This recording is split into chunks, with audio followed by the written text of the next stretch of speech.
Hey fellas, I knew that I will be one of those guys who posting here. I guess I just need to get this off my chest and maybe, just maybe, someone out there can take something from my story.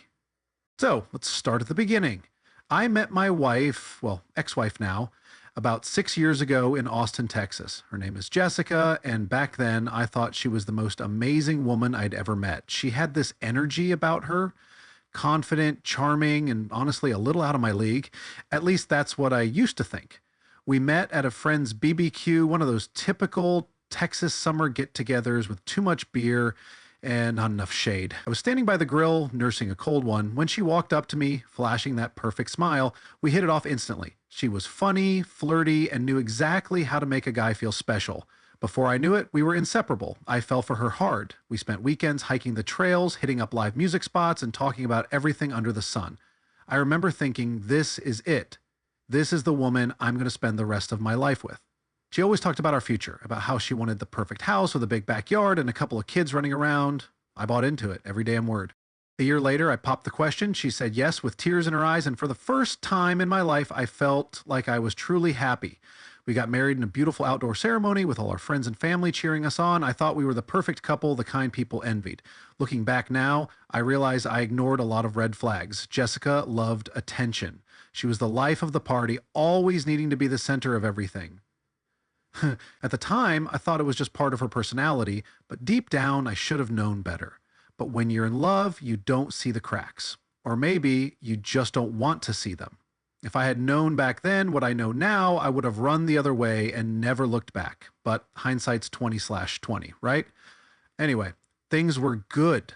Too good, I guess, and it didn't take long before reality came crashing down. Looking back, I should have known things were too good to be true. I guess I was too caught up in the idea of us, Jessica and me, the perfect couple. But life has a way of showing you the truth when you least expect it. About a year into our marriage, I found out Jessica cheated on me. And yeah, it hit me like a freight train. It happened after one of her so-called girls' nights. She had been going out more often, dressing up more than usual, staying out later than before. I chalked it up to her just wanting some fun, and honestly, I never wanted to be that guy, the overprotective husband who didn't let his wife have a life. But something about that night felt off. She stumbled through the front door around 3 a.m., clearly drunk, giggling to herself like she was still at the damn bar. I helped her to bed, and as she passed out, her phone buzzed. I wasn't snooping. I swear I wasn't. But the screen lit up with a message that made my stomach drop. Last night was amazing. Can't stop thinking about you. My heart was pounding as I unlocked her phone. Yeah, I knew the passcode. Guess she forgot that. And there it was. Message after message with some guy named Mark. Explicit texts, pictures, and just straight up things that no married woman should be sending to another man. I felt like the ground had been ripped out from under me. My chest was tight, my hands were shaking, and I just sat there in the dark staring at my wife, the woman I loved, sleeping peacefully like nothing had happened. When she woke up the next morning, I confronted her. At first she denied it, of course, said it was just flirting, that it didn't mean anything, but I wasn't buying it. Eventually, after a lot of yelling and tears, she admitted it. She told me she had been drunk, and one thing led to another. Her excuse, it was a mistake. It didn't mean anything. I should have left then. I should have packed my bags and walked out, but I didn't. I couldn't. I loved her too damn much, and the thought of losing her scared me more than the betrayal itself. So, like an idiot, I forgave her. I told myself it was a one-time thing, that we could move past it, that people make mistakes, and for a while things actually seemed better.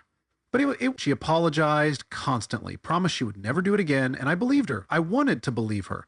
But deep down, something inside me changed that day. No matter how much I told myself we were okay, I never truly trusted her again.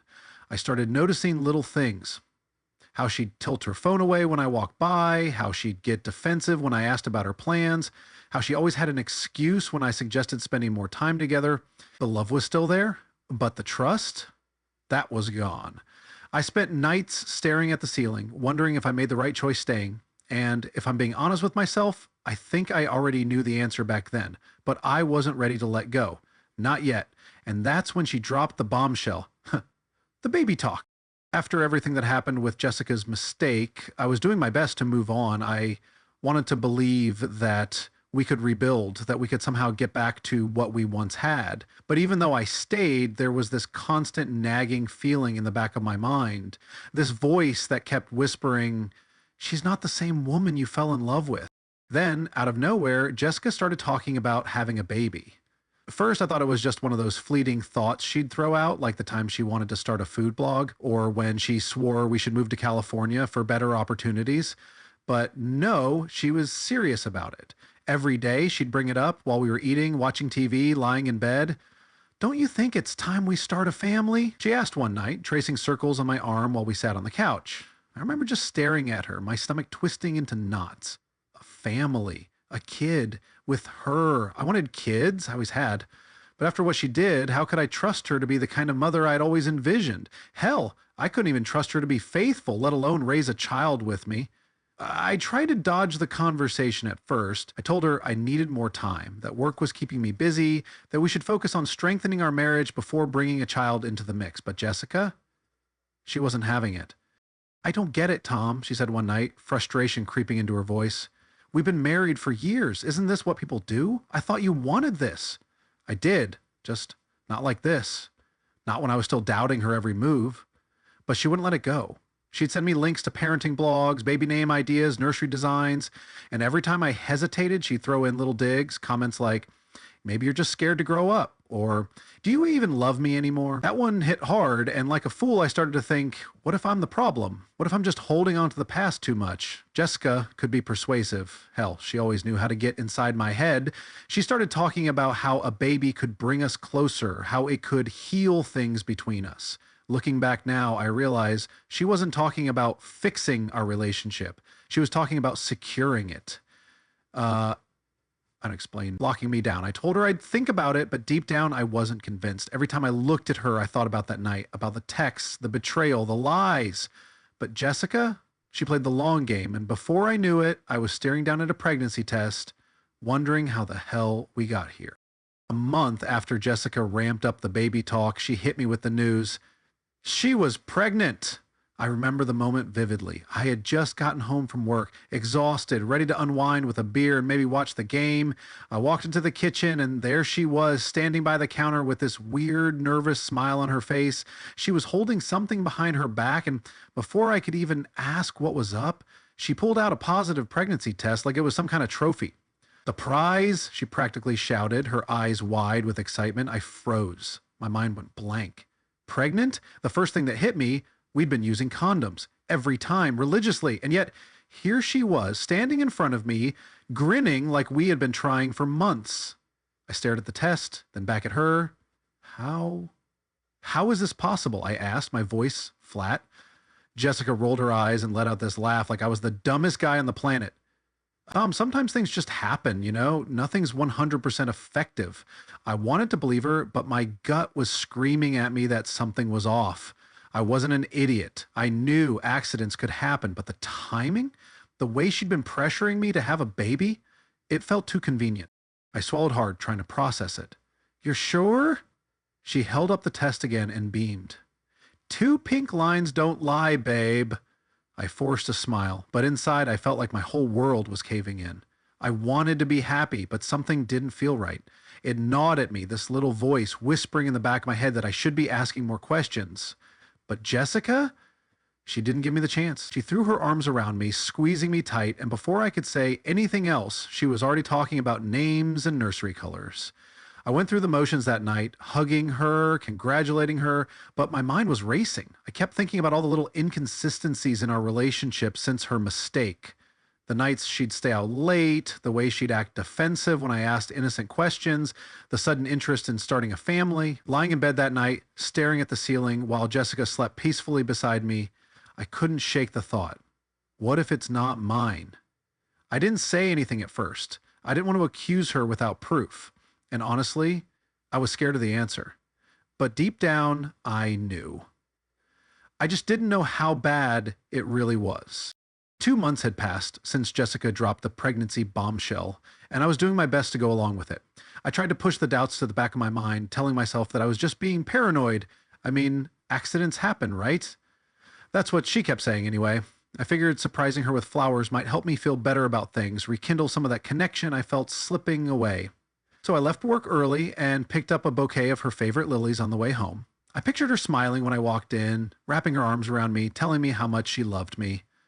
But life doesn't always play out the way you imagine it. I pulled into the driveway and noticed everything looked normal. Her car was parked in the usual spot, the curtains were drawn, and the house was quiet. I walked up to the front door, feeling a little more hopeful than I had in a while. As soon as I stepped inside, though, something felt off. The air was too still, like the whole house was holding its breath. And then I heard, Jessica's voice coming from upstairs. I paused, listening closely. At first I thought she was on a call with a friend, maybe talking about baby stuff, but the longer I stood there, the more I realized something was wrong. Her voice was low, hushed, but I could still make out every single word. "No, I told you already," she said, an edge of irritation in her tone. "He has no idea. Tom thinks the baby's his." My grip on the flowers tightened. My stomach dropped, and my heart started pounding in my chest. There was a pause, and then she laughed. This cold, mocking laugh that I barely recognized. "I mean, it's not like he's the sharpest tool in the shed," she continued. "He just eats up whatever I tell him.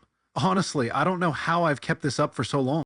I leaned against the wall, trying to steady myself. My ears were ringing. "I had to do something," she said, her voice dripping with entitlement. "I mean, the house, the lifestyle, it's all worth it. And now with the baby, he's stuck."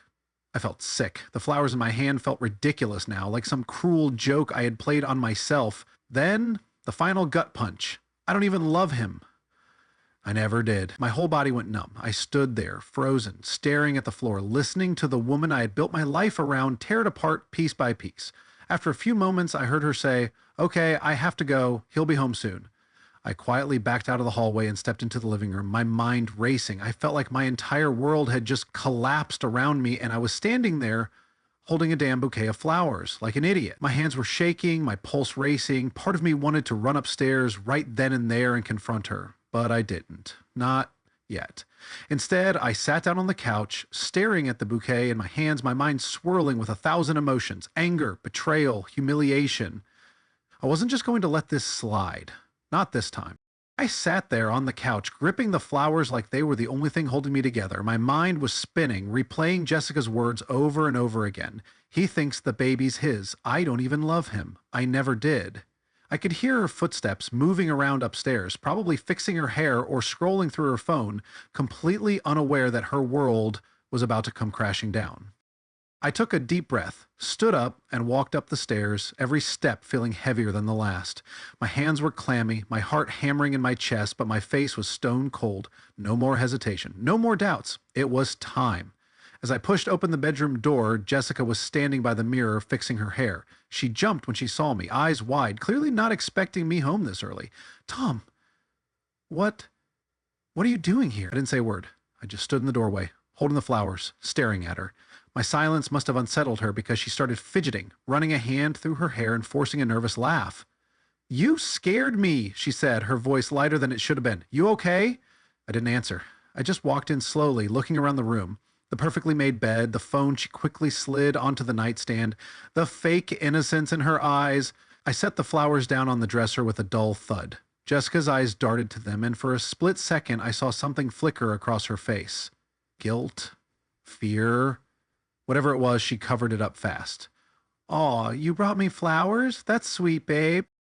I crossed my arms and stared at her, my voice coming out low and steady. "Who were you talking to, Jess?" Her whole body stiffened. "What?" "No one. Just my mom." She forced a laugh, but it sounded off. "You know how she loves to check in all the time?"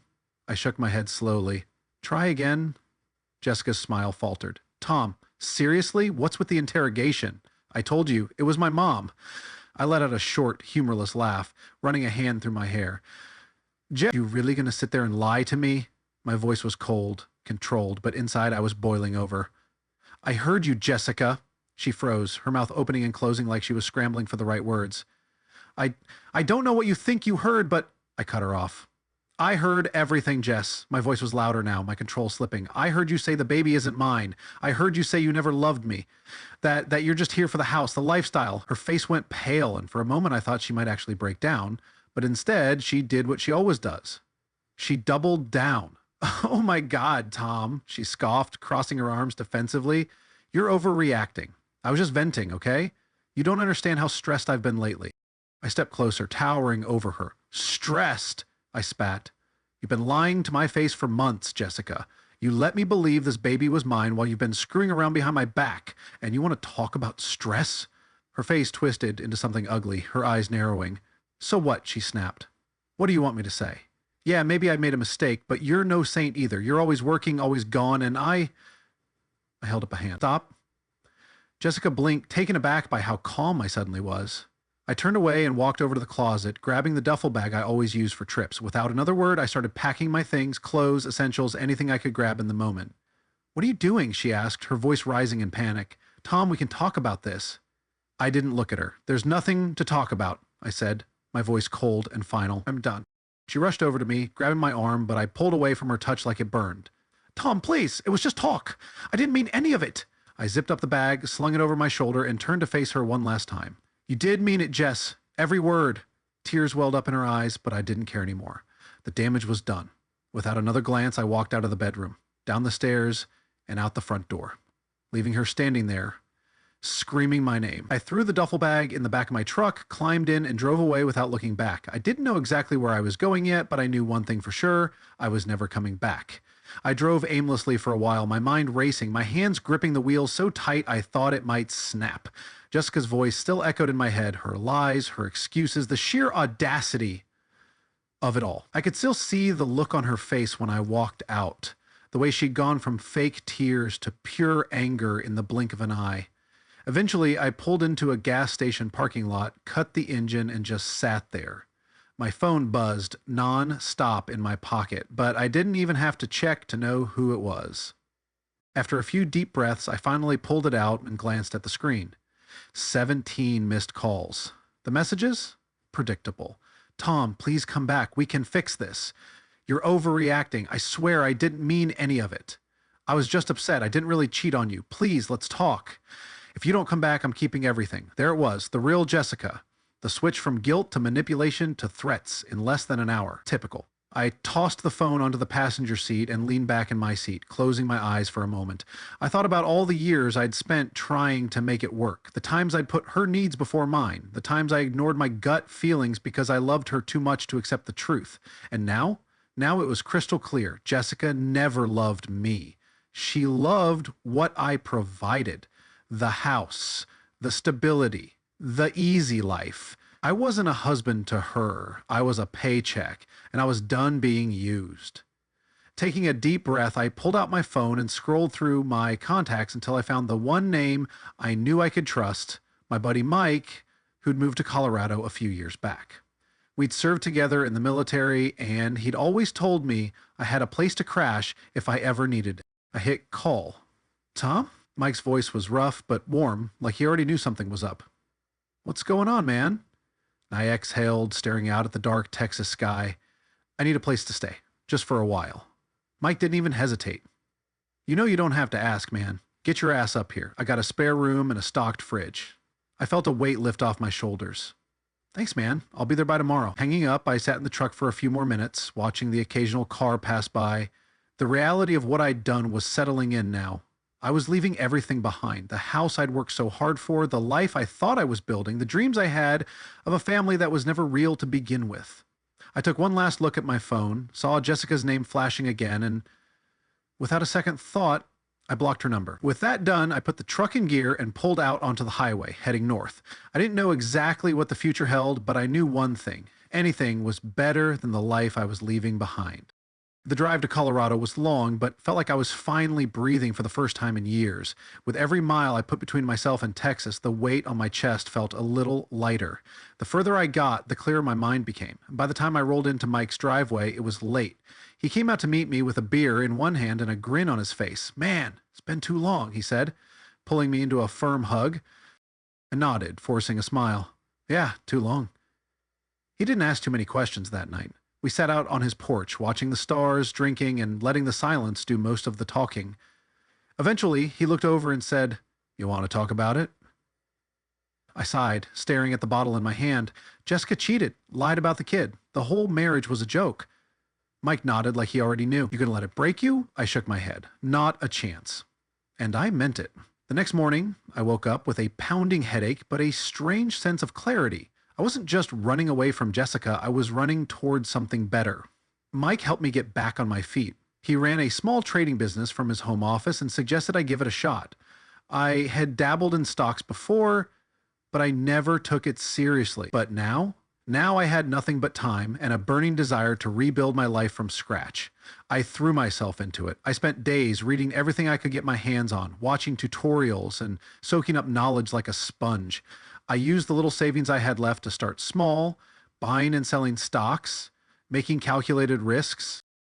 At first, it was tough. I made mistakes, lost money, doubted myself more times than I could count. But I kept going, and with each win, no matter how small, I started to feel a little more in control. Jessica's betrayal still lingered in the back of my mind, but instead of letting it consume me, I used it as fuel. I wasn't going to let her be the reason my life fell apart. If anything, she was going to be the reason I thrived. Within a few months, things started to change. My small trades turned into bigger wins. I built a system, found my rhythm, and started making enough to get by without touching my savings. I worked harder than I ever had in my life. Not because I had to, but because I wanted to. For once, everything I was doing was for me. Mike noticed the change. "Man, you're a machine," he said one night as I sat at the computer deep in the charts. "Have you ever thought about making this a real business?" I hadn't. But that night I started thinking, why not? Jessica had taken enough from me. I wasn't just going to survive. I was going to build something better than anything she ever imagined. Once I made the decision to turn trading into a full-fledged business, everything shifted. I wasn't just some guy trying to make ends meet anymore. I was building something real, something that belonged to me. I poured every ounce of energy into it. Early mornings, late nights, and an insane amount of coffee became my new routine. I refined my strategies, took calculated risks, and learned from every single mistake. Yes, it was tough, but I thrived on it. Unlike my marriage, this was something I could control. Within a year, things had changed dramatically. My small trades had grown into serious investments, and my bank account reflected it. I hired a small team of analysts to help manage the workload, rented out an office space in downtown Denver, and officially launched my own trading firm.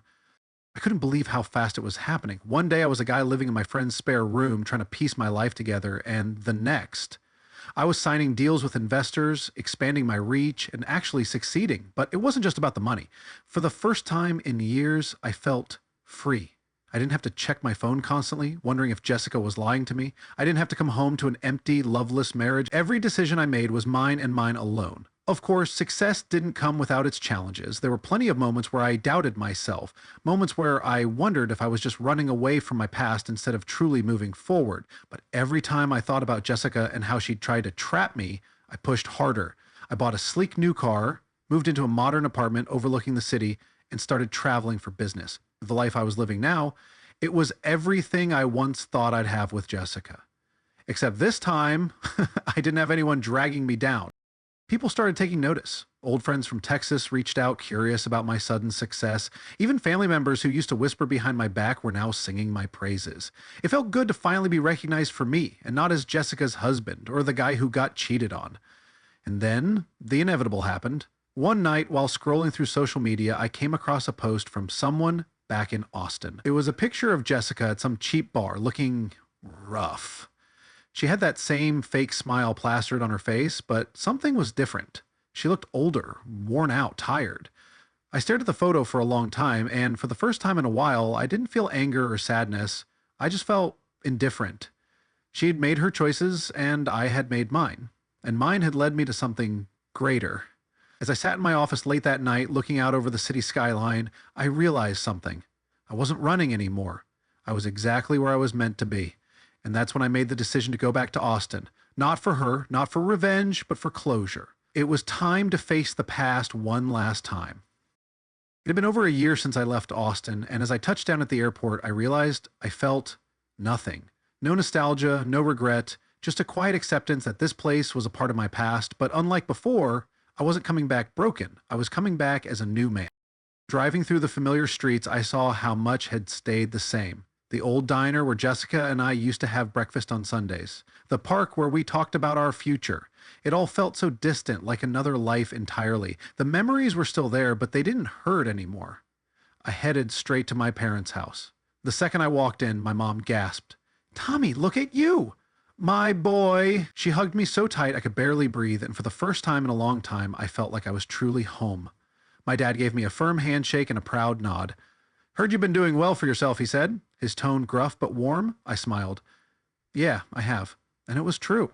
Telling them about my business, how things had taken off, and how I was finally in a good place without Jessica, felt damn good. They listened, my mom tearing up now and then, my dad nodding in approval. It was the kind of conversation I never could have imagined having a year ago when I was a mess sitting in my truck wondering where my life had gone so wrong.